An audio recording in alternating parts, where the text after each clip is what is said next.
ಯಾವ ಅಂತಂದ್ರ ನಿಮ್ಮನ್ನ ಹಡೆದಿರ್ತಕ್ಕಂಥ ತಂದೆ ಮತ್ತು ತಾಯಿ. ಹೀಗಾಗಿ ತಂದೆ ತಾಯಿ ಅನ್ನೋ ವಸ್ತು ಬಹಳ ದೊಡ್ಡದಿರ್ತದೆ. ಅದನ್ನು ನಾವು ಬಹಳ ಚೆನ್ನಾಗಿ ಕಾಯ್ಕೋಬೇಕಾಗ್ಯದ, ಕಾಪಾಡ್ಕೊಳ್ಬೇಕಾಗ್ಯದ. ನಮ್ಮ ಈ ಋಷಿ ಪರಂಪರೆ ಅಂತ ಬರ್ತದೆ. ಇದಕ್ಕೆ ಸಾವಿರಾರು ವರ್ಷಗಳ ಇತಿಹಾಸಕಾರರಿಂದ ಗೊತ್ತಾಗ್ತದ. 10,000 ವರ್ಷಗಳಿಂದ ಈ ವೇದ ಉಪನಿಷತ್ತುಗಳು ನಮಗೆ ಸಿಕ್ಕು ಅಂತ ತಿಳ್ಕೊಂಡು ಹೇಳ್ತಾರೆ. 10,000 ವರ್ಷಗಳ ಹಿಂದೆ ನಮ್ಮ ಋಷಿ ಮಹರ್ಷಿಗಳು ನಮಗೆ ಅಮೂಲ್ಯವಾಗಿರ್ತಕ್ಕಂಥ 4 ದೇವರ ಪರಿಚಯ ಮಾಡಿದ್ರು. ಗುಡಿ ಗುಂಡಾರದಾಗಿರ್ತಕ್ಕಂಥ ದೇವರ ಪರಿಚಯ ಮಾಡಲಿಲ್ಲ ಅವರು. ನಿನ್ನ ಮನೆಯಾಗ ನಿನ್ನ ಕಣ್ಣೆದರಿರ್ತಕ್ಕಂಥ ದೇವರ ಪರಿಚಯ ಮಾಡಿದ್ರು. ತಂಗಿ, ನಿನ್ನ 1ನೇ ದೇವರು ಮಾತೃದೇವೋ ಭವ, ನಿನ್ನನ್ನು ಹಡೆದಿರ್ತಕ್ಕಂಥ ತಾಯಿ. ತಮ್ಮ, ನಿನ್ನ 2ನೇ ದೇವರು ಪಿತೃದೇವೋ ಭವ, ನಿನ್ನನ್ನು ಹೆಗಲ ಮೇಲೆ ಹೊತ್ಕೊಂಡು ಇಡೀ ಪ್ರಪಂಚವನ್ನು ತೋರಿಸಿರ್ತಕ್ಕಂಥ ತಂದೆ 2ನೇ ದೇವರು. ಆಚಾರ್ಯ ದೇವೋ ಭವ, ನಿನಗೇನೂ ಗೊತ್ತಿರುವುದಿಲ್ಲ, ಈ ಪ್ರಪಂಚದ ಜ್ಞಾನವನ್ನು ತಿಳಿಸಿರ್ತಕ್ಕಂಥ, ಮುಕ್ತಿಯ ಮಾರ್ಗವನ್ನು ತಿಳಿಸಿರ್ತಕ್ಕಂಥ ಇಂಥ ಗುರುಗಳು ನಿನ್ನ ಪಾಲಿನ 3ನೇ ದೇವರು. ಅತಿಥಿ ದೇವೋ ಭವ, ಕರೆಯದೆ ಅಥವಾ ಕರೆದು ಯಾರು ನಿನ್ನ ಮನೆ ತನಕ ಬರ್ತಾರಲ್ಲ ಅಂಥವರು ಅತಿಥಿಗಳು. ಅವರು 4ನೇ ದೇವರು ಅಂತ ತಿಳ್ಕೊಂಡು 4 ದೇವರ ಪೂಜೆ, 4 ದೇವರನ್ನ ನಮ್ಮ ಹಿಂದಿನ ಋಷಿ ಮಹರ್ಷಿಗಳು ನಮಗೆ ಪರಿಚಯ ಮಾಡಿಕೊಟ್ರು. ಆದ್ರೆ ಇವತ್ತು ಎಲ್ಲದ ಅದು? ತಂದೆ ತಾಯಿ ದೇವರು ಅಂತ ತಿಳ್ಕೊಳ್ತಕ್ಕಂಥ ಮಕ್ಕಳು ಎಷ್ಟರ ಮಟ್ಟಿಗೆ ಅದಾರ ಹೇಳ್ರಪ್ಪ ನೀವು? ಎಷ್ಟರ ಮಟ್ಟಿಗೆ ಅದಾರ? ನಾವು ಬೆಂಗಳೂರಾಗ ಹೋಗಿದ್ವಿ. BS ಪರಮಶಿವಯ್ಯ ಅಂತ ಬಹುತೇಕ ನಮ್ಮ ಅಜ್ಜಾರಿಗೆ ಗೊತ್ತು.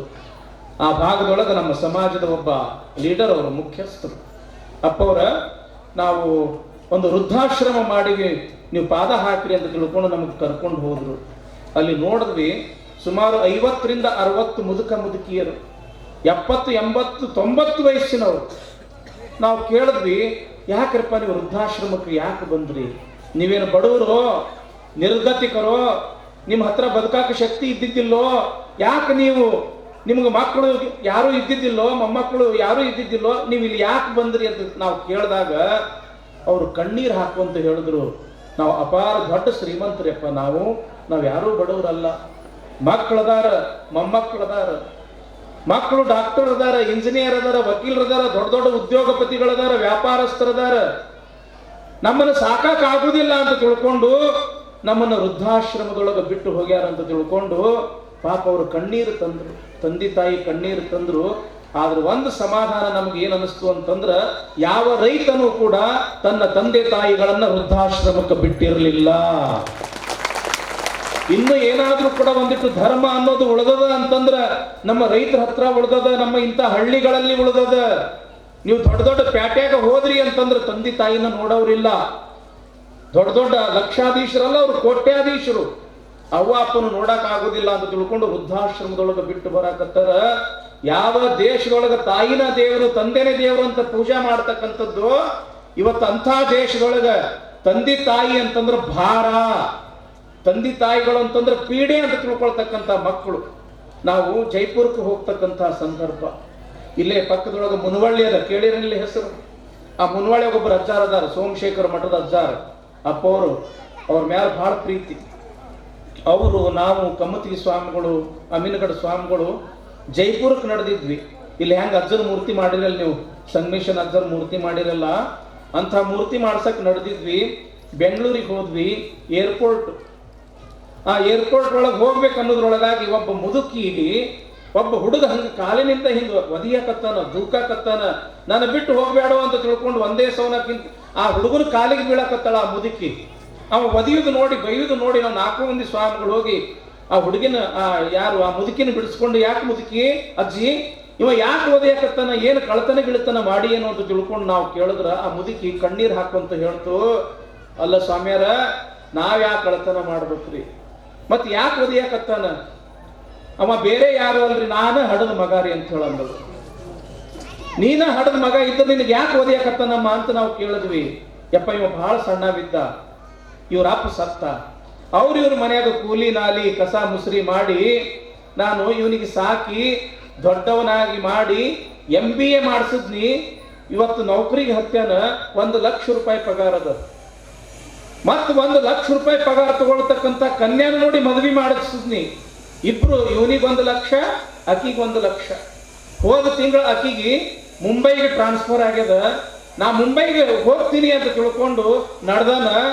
ನನಗೆ ಗೊತ್ತಾಗಿ ಇಲ್ಲಿ ತನಕ ಓಡೋಡಿ ಬಂದು ನನಗೂ ಕೂಡ ಕರ್ಕೊಂಡು ಹೋಗೋ, ನನಗೆ ಇಲ್ಲಿ ಯಾರೂ ನೋಡೋರಿಲ್ಲ ಅಂತಂದ್ರೆ ನೀ ಎಲ್ಲರೇ ಬಿದ್ದು ಸಾಯಿ ಅಂತ ತಿಳ್ಕೊಂಡು ಹಿಂಗೆ ಒದ್ದಿ ಅವ ನಡೆದ. ನೋಡ್ರಿಪ್ಪ, ನೀವರ ಸ್ವಲ್ಪ ಬುದ್ಧಿ ಹೇಳ್ರಿ.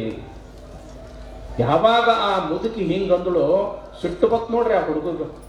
ಸ್ವಾಮಿಯರ ಮುಂದೆ ಹೇಳ್ತಿ, ಬಹುತೇಕ ಹಾವೇರಿ ಮತ್ತು ಈ ದಾವಣಗೆರೆ ಸೈಡ್ದು ಹೆಣ್ಮಗಳವಳು. ಸ್ವಾಮಿಯಾರು ಅಂತ ಕರಿತಿದ್ದಳು. ಸ್ವಾಮಿಯರ ಮುಂದೆ ಹೇಳ್ತಿ, ನಾ ಭಾಳ ಕಷ್ಟಪಟ್ಟಿನಿ, ಸಾಕಿನಿ, ಕಲ್ಸಿನಿ, ಮದಿ ಮಾಡಿನಿ ಅಂತ ನಾನು ಹಡದ ಕಿಮ್ಮತ್ತರ ಹೇಳು, ನಿನಗೂ ಕೊಡ್ತೀನಿ ಅಂತ ನಾವು ಮಗ.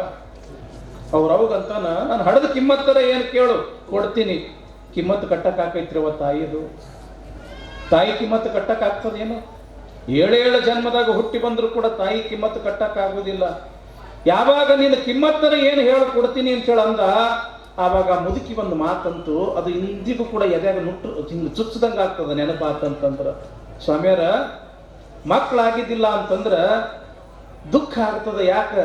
ಅವರು ಇವರು ಚುಚ್ಚಿ ಮಾತಾಡ್ತಾರೆ, ಬಂಜಿ ಬಂಜಿ ಬಂಜಿ ಅಂತ. ಮಕ್ಕಳಾಗಿ ಸಣ್ಣ ಇದ್ದಾಗ ಸತ್ರ ಮತ್ತಷ್ಟು ದುಃಖ ಆಗ್ತದ, ಕೈಗೆ ಬಂದು ತುತ್ತ ಬಾಯಿಗೆ ಬರಲಿಲ್ಲ ಅಂತ ತಿಳ್ಕೊಂಡು. ಯಾವಾಗ ಮಕ್ಕಳು ಇದ್ದು ಇಂಥ ದೊಡ್ಡವರಾದ ಬಳಿಕ ಇಂಥ ನಾಲಾಯಕ ಆಗ್ತಾರ, ಅವಾಗ ಈ ಮಕ್ಕಳರ ಯಾಕೆ ನಾವರ ಈ ಭೂಮಿ ಮೇಲೆ ಯಾಕರೆ ಹುಟ್ಟಿವಿ ಅಂತ ತಿಳ್ಕೊಂಡು ದುಃಖ ಆಕೈತೆ ಅಂತ ಹೇಳಿ ಒಂದೇ ಸವನು ಹೊಟ್ಟಿ ಬಡ್ಕೊಂಡು ಅಳ್ಳಾಕತ್ತ ಮುದುಕಿ. ಅವ ಏನು ಕರುಣ ಬರಲಿಲ್ಲ, ಅವನಿಗೇನು ಕರುಣ ಬರಲಿಲ್ಲ, ಬಿಟ್ಟು ಹೋಗಿಬಿಟ್ಟ.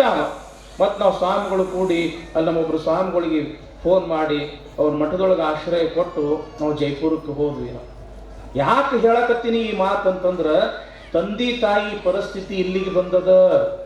ಸೊಲ್ಲಾಪುರ ಹೆಸರು ಕೇಳಿರಲ್ಲ, ಈಗ ಬರೀ ಒಂದು ಮೂರು ವರ್ಷದ ಹಿಂದಿನ ಮಾತು. 3-4 ದಿವಸ ಆದ್ರೂ ಸಹಿತ ಬಾಗಲ ತೆಗದೇ ಇಲ್ಲ, ಒಳಗೆ ಹಾಕೊಂಡಿದ್ದು ಕೊಂಡಿ ಹಂಗ ನಾರಾಕತ್ತದ, ಹೊಲಸು ನಾರಾಕತ್ತದ. ನೆಲಮನಿಯವರು ಪೊಲೀಸ್ ಸ್ಟೇಷನ್ಗೆ ಹೇಳ್ತಾರ, ಹಿಂಗ ಮನ್ಯಾಗ ಹಾಕೊಂಡಿದ್ದು ಬಾಗ್ಲನ ತೆಗ್ದಿಲ್ರಿ, 3-4 ದಿವಸ ಆಯ್ತು, ಏನೋ ನಾರ್ದಂಗ ಆಗಕತ್ತದ, ಬರ್ರಿ ಅಂತ ತೆಗೆದು ನೋಡ್ತಾರ. ಮುದುಕಿ ಇಬ್ರು ಸತ್ತಾರ. ಮುದುಕಿ ಇಬ್ರು ಸತ್ತಾರ. ಲಕ್ಷಾಧೀಶರಲ್ಲ, ಕೋಟ್ಯಾಧೀಶರು. 4 ಅಂತಸ್ತಿನ ಬಂಗ್ಲಾ ಅದ. ಮಕ್ಕಳು ಎಲ್ಲೇರಿ ಇರ್ತಾರಂತ ತಿಳ್ಕೊಂಡು ಕೇಳ್ತಾರ. ಇಬ್ಬರು ಪೂನಾದಾಗ ಅದಾರ, ಒಬ್ಬ ಮುಂಬೈದಾಗ ಅದಾನ, ಮಗಳು ಒಬ್ಬಕ್ಕೆ ಕೊಲ್ಲಾಪುರದಾಗ ಅದಾಳ. ಅವ್ರಿಗೆ ಫೋನ್ ಮಾಡ್ತಾರ ಪೊಲೀಸರು, ನಿಮ್ಮ ಅವ್ವ ವಾಪಸ್ ಹತ್ತಾರ ಬರ್ರಿ ಅಂತ. ಒಬ್ಬ ಅಂತಾನ, ನಾ ಹೊರದೇಶದೊಳಗದೀನಿ, ಬರಕ್ಕಾಗಲ್ಲ, ನೀವ ಮಣ್ಣು ಮಾಡ್ರಿ. ಇನ್ನೊಬ್ಬ ಅಂತಾನ, ನಾ ಮೀಟಿಂಗ್ದೊಳಗದೀನಿ, ನನಗೆ ಬರಕ್ಕಾಗಲ್ಲ ಅಂತ ಇನ್ನೊಬ್ಬ ಅಂತಾನ.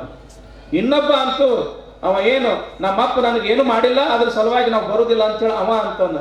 ಕಡೆಗೆ ಮಗಳಾದ್ರೂ ಕೂಡ ಬರ್ತಾಳ. ಹೆಣ್ಮಗಳು ಕಳ್ಳ ಇರ್ತದೆ, ಎಷ್ಟಾಗ್ಲಿ ತಂದೆ ತಾಯಿ ಅನ್ನೋದನ್ನ ತಿಳ್ಕೊಂಡು ಕೊಲ್ಲಾಪುರಕ್ಕೆ ಫೋನ್ ಮಾಡಿದ್ರು. ಮಗಳು ಅಂತಾಳ, ಯಾವ ಮಗ ನನ್ನ ಫೋನ್ ನಂಬರ್ ಕೊಟ್ಟ ನಿಮಗಂತ ತಿಳ್ಕೊಂಡು ಪೊಲೀಸರಿಗೆ ಬೈತಾಳ. ಇಲ್ಲಿಗೆ ಬಂದದ ಪರಿಸ್ಥಿತಿ. ಸಹಾರಾ ಗ್ರೂಪ್ ಕೇಳಿರಲ್ಲ, ಎಷ್ಟು ದೊಡ್ಡ ಕಂಪನಿ. ಆ ಸಹಾರಾ ಗ್ರೂಪ್ ಮಾಲಕ ಸತ್ರ ಹೆಂಡತಿನೂ ಮಕ್ಕಳು ಮಣ್ಣಿಗೆ ಬರಲಿಲ್ಲ, ಮಕ್ಕಳಿದ್ರು ಸಹಿತ ಮಕ್ಕಳು ಮಣ್ಣು ಕೊಡಕ್ಕೆ ಬರಲಿಲ್ಲ. ಇಂಥ ಸಂಸ್ಕೃತಿ ನಡೆದದ ಪೇಟೆಯಾಗ. ಅದಕ್ಕೆ ಆ ಸಂಸ್ಕೃತಿ ನಮ್ಮ ಹಳ್ಳಿಯೊಳಗೆ ಬರಬಾರದು. ಯಾಕ ಅಂತಂದ್ರೆ ನಮ್ಮನ್ನು ಹಡೆದಿರ್ತಕ್ಕಂಥ ತಂದೆ ತಾಯಿಗಿಂತ ದೊಡ್ಡ ಆಸ್ತಿ ಈ ಪ್ರಪಂಚದೊಳಗ ಯಾರು ಇಲ್ಲ. ಗ್ರಾಮದೇವಿ ಜಾತ್ರೆ ಮಾಡೋ ಉದ್ದೇಶ ಏನು? ಆ ಗ್ರಾಮದೇವಿ ಹೇಳ್ತಾಳ, ಏ ಹುಚ್ಚ, 15 ದಿವಸ 20 ವರ್ಷಕ್ಕ ಏನು 50 ವರ್ಷಕ್ಕ 150 ವರ್ಷಕ್ಕೆ ಜಾತ್ರೆ ಮಾಡಿದ್ರು ಕೂಡ ನನಗೆ ಸಮಾಧಾನ ಅದ. ಆದ್ರೆ ಮನೆಯಾಗಿರ್ತಕ್ಕಂಥ ತಂದೆ ತಾಯಿಯನ್ನು ನೋಡ್ಲಿಲ್ಲ ಅಂತಂದ್ರೆ ನಾ ನಿಮ್ಮನ್ನು ಬಿಡುವುದಿಲ್ಲ ಅಂತ ತಿಳ್ಕೊಂಡು ಗ್ರಾಮದೇವಿ ಹೇಳ್ತಾಳ.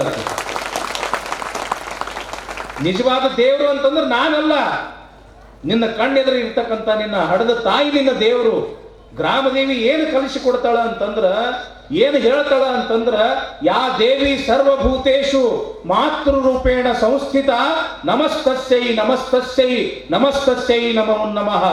ಇಡೀ ಪ್ರಪಂಚದ ಪ್ರತಿಯೊಂದು ಜೀವರಾಶಿಗಳಲ್ಲಿ ಯಾವ ರೂಪದಿಂದ ಆ ಜಗನ್ಮಾತೆ ಇರ್ತಾಳ, ದೇವಿ ಇರ್ತಾಳ ಅಂತಂದ್ರ ಹಡೆದ ತಾಯಿಯ ರೂಪದೊಳಗೆ ಇರ್ತಾಳ.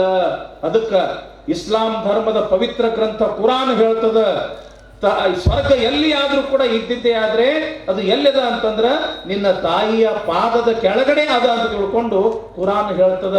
ಇದರ ಅರ್ಥ ಏನು? ತಂದೆ ತಾಯಿಗಿಂತ ದೊಡ್ಡವ್ರು ಯಾರು ಇಲ್ರಿಪ್ಪ, ತಂದೆ ತಾಯಿ ಸೇವಾ ಮಾಡ್ರಿ, ಪುಣ್ಯ ಕಟ್ಕೋರಿ ಅಂತ ತಿಳ್ಕೊಂಡು ಆ ತಂದೆ ತಾಯಿಯ ಸ್ವರೂಪ